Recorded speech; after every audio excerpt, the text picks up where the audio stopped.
Join me, Ed Bloxham, on a journey through the music of Sergei Lyapunov, presented prosaically and obsessively, Opus 1 to Opus 71. Opus 4, Piano Concerto Number 1. In the history of the piano concerto, this concerto is extremely important. It's partly been forgotten. Because it's important, I'm going to divide this video into two parts. Part 1 is in the standard format, where I have listened to the piece a couple of times. I give my observations based on a hearing of the day that I make the video, more or less. My understanding of from what I hear. Music should always come first before stuff in books. Before you listen to me, listen to the music first. That's what I'm trying to do. So this is a journey through the music of Sergei Lyapunov through the eyes of me, Ed Bloxham. Because this piece is important, I found a academic article online. I'll present the academic article as a supplementary video. So we can see whether the academic gets it right in terms of if she says things that sound like what I have to say. She's correct.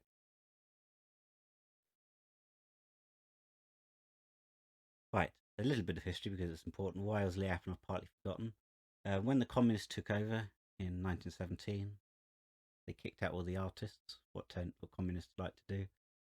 All the artists go to Paris, Stravinsky, Rachmaninov, Prokofiev. Quite a few of those go over end up in America. Rachmaninov, Stravinsky, Prokofiev goes back. Lyapunov goes to Paris. Lyapunov is extremely important. Lyapunov is played very often, but because he stopped being played in Russia, and because he was quite old when he went to Paris, he just people just stopped playing him. Rachmaninoff takes on the mantle of the great Russian composer. And really, Lyapunov's piano concerto, which is written first, is Rachmaninoff's model. So we can talk about Rachmaninoff as a conservative composer, most certainly. He's essentially copying Lyapunov's model. So Lyapunov is the guy who makes it up. Rachmaninoff apes his style. Not to say Rachmaninoff is completely without interest, but I just with this piece alone, I'm justified in my not that Lyapunov is a proto Rachmaninoff, but that Rachmaninoff is a riff on Lyapunov. So Lyapunov is original, Rachmaninoff is not. However, because Rachmaninoff is Rachmaninoff, I've listened to the second and third piano concerto so much, I've internalized it so much that when I heard this piece, I thought to myself, "Oh, this sounds like Rachmaninoff." And I could tell this sounds like, and this and this and this sounds like Rachmaninoff. Really, it's the other way around. Rachmaninoff is copying Lyapunov, like I said. You might have the same experience. You might listen to this and think it sounds like Rachmaninoff, where it is in fact the other way around. Right, enough of that nonsense. Again, here Lyapunov takes a slightly more complex view of form. This piano concerto is in one movement. It is sonata form, but it's a complex sonata form. So when the conservative composers who purely copy, so Rachmaninoff didn't purely copy, conservative composers who purely copy, they tend to be most of the forgotten ones. Sometimes composers like Lyapunov get forgotten for some other reason. Many of the composers who get forgotten are forgotten because they think that form, you have to, piece of music has to be this, this, and this, presented in this way. So they write a piece of music that follows all the rules strictly, and everybody loses interest in it afterwards. The guys who made up the forms, they were breaking the rules. So J.S. Bach, he made up elements of counterpoint. Everyone copied them slavishly. Bach broke his own rules as he was writing the rules. He didn't sit down and write the rules. He was just making some music. People tried to copy him. C.P.E. Bach, arguably, codified what a sonata form is. C.P.E. Bach messed around. He messed around with his own rules because he was more original than that, more creative than that. So C.P.E. Bach would put in surprises. Surprises are quite important. So things that break the rules, the surprise. to make his music more interesting. Here we've got certain twists to the sonata form to keep Lyapunov's Opus 4 Piano Concerto interesting. Nevertheless, we have a big, clear, clomping first theme. Orchestra opens, it's tutti. 2 words. Tutti means when the orchestra plays, soloist when the soloist is on his own. In the older concertante, concerto-like work, it tended to be soloist, orchestra, soloist, soloist, orchestra. Certainly the case with Chopin's piano concerto. That's kind of an old thing. They do mix together in 19th century concertante works. Nevertheless, we get a nice clear tutti opening, cello led. Then we get what might be a second theme, but then you'd have to. There are 3 distinct themes, but the 3 themes of the piano concerto are linked. Really, it's a monothematic work.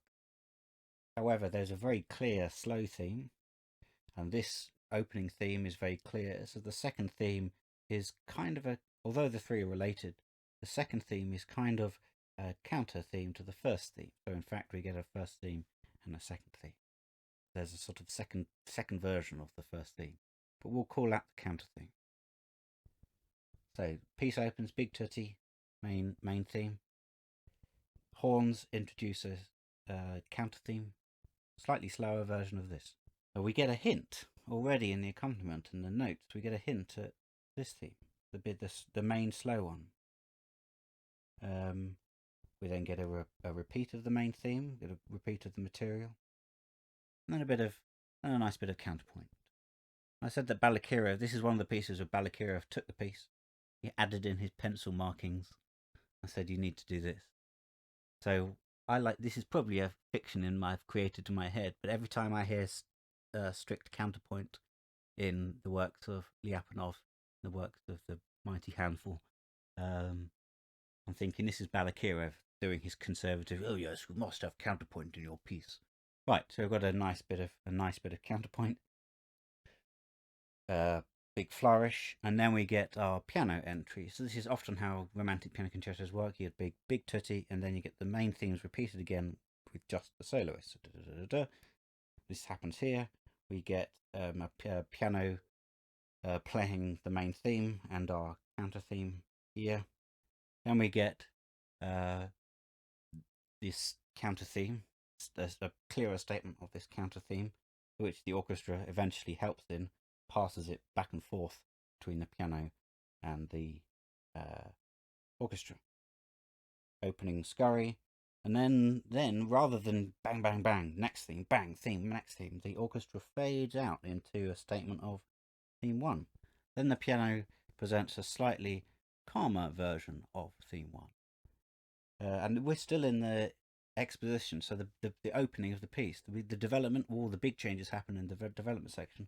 This kind of play and changes happen in interesting sonata form pieces. You can add a certain amount of variation just in the opening section. So we're still on the opening section, and all this stuff's already happened. We then get a tutti, much clearer statement of main second theme, which the piano is lightly accompanying, so you can hear this second theme very clear, which is why I think the themes are theme, counter theme, and second theme, because you only get the very clearest statements of this theme and this theme. So the lines are blurred between the end of the exposition and the development. The development is where you make all the big changes to the themes. The lines are blurred. It starts off with a fairly clear rendition of theme 1, although the orchestra is beginning to add little bits. No big changes to the theme 1. Developments usually start with a clear statement of theme 1, so this is to an extent how it's supposed to work. But we're already, because it's a restatement, we're changing it slightly. We're adding to the theme, broadening it out with the accompaniment. Then we get a big grand orchestral statement of the second theme, which the piano boom boom boom supports, and then a quieter version of this theme.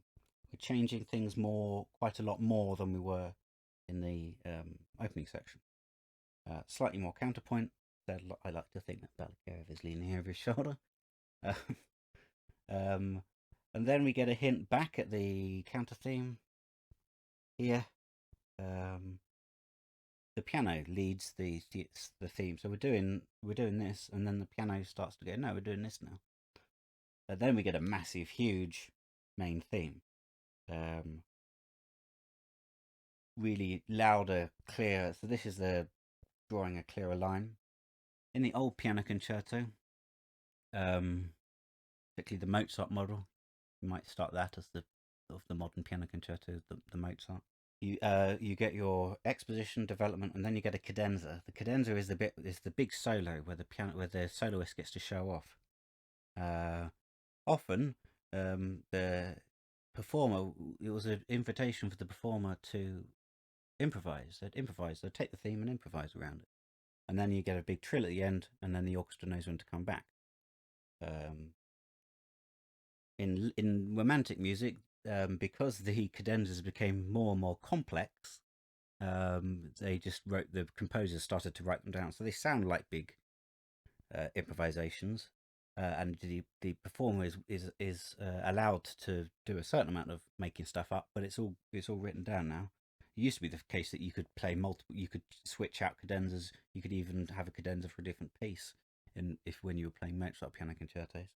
Now it's largely notated, but you still get it's still there. So just before the cadenza, we get, then this is an extremely Rachmaninov-like moment where an almost another theme emerges from the accompaniment, develops another counter theme. It's not really a theme; it's just a sort of a little melodic moment. Usually, like I said, the end of the cadenza is a trill, which leads you back to the main stuff. I mean, Tchaikovsky's still doing this. Tchaikovsky's a conservative, so that's contemporary. Lyapunov breaks it down because whilst he's doing his cadenza of the second theme, the orchestra then starts to join in with the cadenza. So it's almost like an accompanied cadenza. So whilst he's doing this, he's already brought the orchestra back. So blurring the lines between where cadenza and tutti come back. Then we get a big theme 3 statement. Now we're definitely back into the recapitulation. We're back to the opening material. The lines of the cadenza and the recapitulation is blurred for the first theme. Now we get to the main second theme. We're definitely recap territory now. It's a very clear, if you like, a straight version of the theme. So rather than twist and play and like in a development section, we get the second theme in full, basically straight, although altered. Like I said before, romantic music tends to, when it comes back to material, it's altered and changed. This is still very clear. This is the second theme. Bit more counterpoint. Then we get a big trill. Then sort of almost a mini cadenza, and we go into the coda. Bloody camera is annoying. It honks out after about 18 minutes. But they won't notice that it's the next day. Right, the coda. The way a coda usually works, you throw everything, all the themes into the mix, make a nice build up, and you go bang at the end. So everyone goes woo at the end of the piece. This coda does that to an extent. The romantic concept, the why do all romantic symphonies and concertos and pieces of music have to end with a big at the end? In the romantic concept, it's an apotheosis. If the music is a spiritual journey, you have to end with the discovery of something great at the end. So that's why there's sort of philosophical reason why romantic music does that, passes on into the 20th century. Music before that, they had a nice big chord at the end. They would have codas, but they'd be less extreme. In Baroque music, there's barely an ending at all. It stops. So this particular coda is, I think, extraordinary because there's so much that goes on. It's not just long. It's a period of significant development of the themes in itself. However, on the surface, it still appears to be. You get a fast build up. You get theme 1, the cellos take theme 1, pass around pieces of it, throw in counter theme, throw in second theme, pieces of it get passed around. The piano now going wild, extending the second theme, strongly accompanying the theme, and then bang, theme 1 is back. A little bit of counterpointy.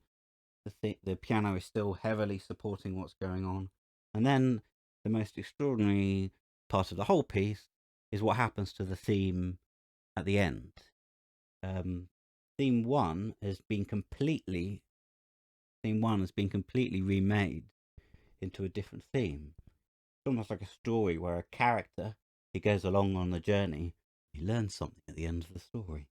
The theme it's not just a variation of the theme, it's been a theme that's been reimagined. The very end of the piece is the theme restated in different form.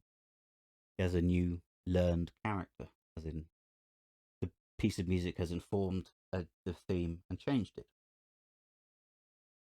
You also get some weird chords at the end, bum, bum, bum, to really hammer home the big ending. So at the end of all that, at the end of all those words, at the end of all that music, what is it about this piece that makes it special? Again, we've got a complex interweb of themes. I've got my fingers held up like this. I had my theme, counter theme, second theme, but that was only sort of almost a convenient way of elucidating sonata form. In reality, you could easily argue there were 3 themes in the piece. The second theme is quite distinct, in which case if the second theme becomes a surprise in the 2P bar section. And although this theme is the most prominent as well. So we have a complex interwebbing of themes. Usually the first theme is the most important, probably the second theme here is the most important. Again, we're discussing what is a theme or what is not a theme, because the story being told is complex. In the grand history of the piano concerto, having pieces of music that are 1 movement long is not completely unheard of. However, if Lyapunov is a proto-Rachmaninov, really, like I said, it's the other way around. Rachmaninov, being a conservative, felt he needed to have a second and third movement, a slow movement and another fast movement. Fast, slow, fast. You have to do that. And indeed, only, I think, in the third piano concerto was the one where the 3 movements really linked together terribly well. First and second, fourth isn't really worth talking about. First and second, they separate. The different movements are like different pieces of music. That's a Beethoven concept of done that, move on. Which, what's the point in the whole piece of music then? In this Lyapunov piano concerto, there's such a complex story being told, a complex journey being gone through. It doesn't need the other movement. It's coherent in 1 movement. It's sonata form without being tiresomely a sonata form. It's